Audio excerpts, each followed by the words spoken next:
Hey, what's up, everybody? True Boxing here. Thank you for coming back to Get Hit with the Truth. So today we are doing the 2023 Top 10s, as we are going to look at my number 2 welterweight in the world right now, the former unified welterweight world champion, Errol Spence Jr. Now, before we get into that, if you could smash the like button, leave a comment, or subscribe to the channel, I really do appreciate any and all support that I can get as I continue to build my channel here. So Errol Spence entered the year number 1, so he drops 1 spot to number 2. Errol Spence heading into 2023, was hell-bent on the undisputed title fight with Terrence Crawford. It fell through towards the end of the year. They were supposed to fight. It fell through. Crawford would come back in December and fight David Avanesian. And Spence just was hell-bent on getting the fight done with Terrence Crawford. And finally, the fight would get done and it would happen, and nobody could believe it. I couldn't believe it. And in late July, they would collide for the undisputed welterweight championship of the world. And Errol Spence, undefeated at the time, would absolutely get beat down by Terrence Crawford. Terrence Crawford beat his ass from start to finish, made it look easy, dominated Crawford, and Crawford lost by TKO in the 9th round and lost all 3 of his welterweight world titles.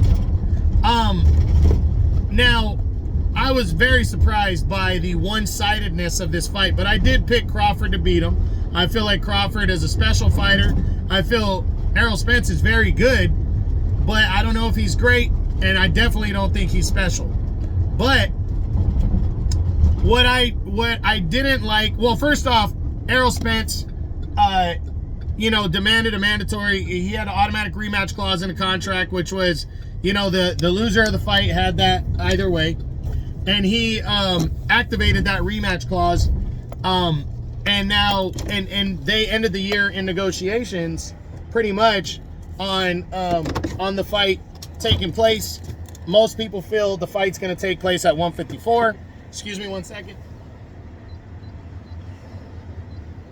I do believe that the rematch will take place at 154. It hasn't been finalized as of yet. Apparently, as of today, Errol Spence released, stuff saying that he had a cataract surgery, and that's why he couldn't see the punches coming. But for me, the weight draining and the cataract eye stuff, to me, it's a bunch of bullshit excuses for why he suffered a beatdown loss. If he was weight drained, okay, great. But why even mention that? Why not just say, hey, I want the fight at 154. It's too hard for me to make 147 anymore. Just say that. That's it. But for people to say that the weight affected me, here's my thing. We always have known that Errol Spence was a big welterweight. We knew that. I said back in the day, and I still believe this, that the guy could probably move all the way up to middleweight and be successful. But here's my problem with the weight draining excuse. His previous fight was against Yordenis Ugas.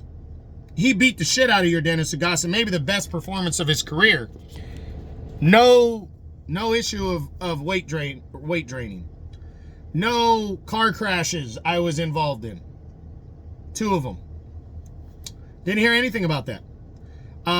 Why? Because he's beat the shit out of Yordenis Ugas. And then his prior fight to that was against Danny Garcia, where he came back from the first brutal car crash, dominated him. Didn't hear anything about weight or weight draining or anything like that affected him.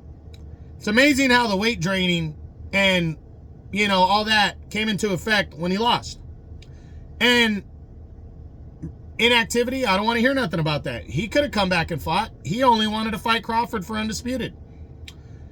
And why was he so hell-bent on making the fight if he had issues with his cataracts, if he had issues seeing? He wasn't forced into that fight. He's the one that made that fight happen with Terrence Crawford. Wasn't the other way around.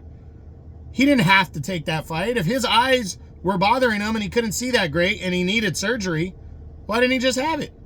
and put the fight off even longer. I don't think it would have made any fucking difference. So all these excuses really bug me.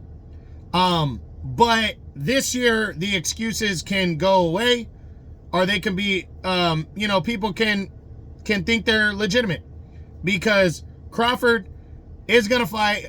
Crawford and Spence are likely going to fight, and I think it's going to take place at 154. So Spence is done at 147 in my opinion. I don't believe he's going to return here. So I don't think he'll be in the top 10 here, but I do believe he's going to finish in the top 10, win, lose, or tie against Crawford. I think he'll be in the top 10 at 154 by the end of the year. So we'll see, and we'll see what happens. We'll see if all these excuses are validated, and he comes back and looks better against Crawford at 154. But I really don't believe the fight takes place at 147, especially since Crawford's no longer the undisputed champion because they stripped him of the IBF title. So that's it, though. That's what I got. That is my 2023 top 10s. On my number 2 welterweight in the world right now, the former unified welterweight world champion, Errol Spence Jr. I hope you enjoyed the video. If you did, smash the like button, leave a comment, or subscribe to the channel. I appreciate any and all support. This is True Boxing. You've been hit with the truth.